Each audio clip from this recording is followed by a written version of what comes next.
Let's start to Tirupati trip. Secunderabad నుండి Tirumala express ఎక్కేసాం. కొబ్బరికాయ కొట్టి అలిపిరి మెట్ల మార్గంగా ప్రయాణం మొదలు పెట్టాం. వెళ్లే దారిలో రామ పరశురామ అవతారాలు కూడా దర్శించుకున్నాం. మేము 1000 మెట్లు ఎక్కేసరికి ఒక వికెట్ అయితే డౌన్ అయిపోయింది.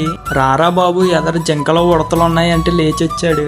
వాటికి మేత పెట్టి గోవిందా అనుకొని గాలి గోపురానికి చేరుకున్నా. మా ఫ్రెండ్స్ అందరూ బిల్డింగులు కడేస్తున్నారు. ఎందుకు కడుతున్నారు అని అడిగితే ఒకరు కూడా చెప్పలేదు. నేను పక్కన ఉన్న బిల్డింగులన్నీ కూల్చేసి నా బిల్డింగ్ కట్టేసుకున్నా.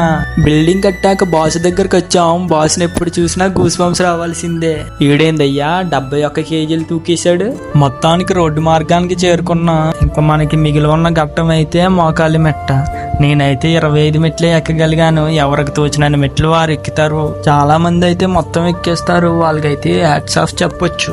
పైకి ఎక్కాక గుండ్లు కొట్టిపించుకున్నారు. వీళ్ళ గుండ్లకు టోపీల సెలక్షనే అర్ధగంట పట్టింది. కొనటం అయిపోయాక రిచ్ కార్లు ఫ్రీ